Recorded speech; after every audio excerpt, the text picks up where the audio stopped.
तर मंडळी म्हणा काहीतरी पाण्यान दिसलाय उभं तुबं पवत येते ब ही आपली एक पहिली माकली आहे. हिला पटकच्या तशीच बरणीन ठेवते आयशे बालदी नुने टाकी या नुने टाकी बालदीन ठेवली काहीतरी पावतोय तो बाबा बाबा लय मोठा आहे. आता माकली असली तर लय मोठी असेल तर चिंबोरा असेल दोन्यांपैकी एक काहीतरी असेल 100%. तो पावतोय बा अथेरच्या अथेर आहे डायरेक्ट बाबा असती जावं लागलं हे माकली आहे हे बाबा हे बाबा युब या हिची तर नाही युब कस ना बाबा युब पवत आलता बोललो ना लय उमल्या उरवत होता डायरेक्ट लय डेंजर भेटलाय ब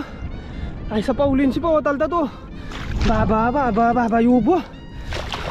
डायरेक्ट 2 किलोचा आहे 2 किलोचा पीस युब हावरा बेकार भेटलाय ना कसला पवत आलता ना डेंजर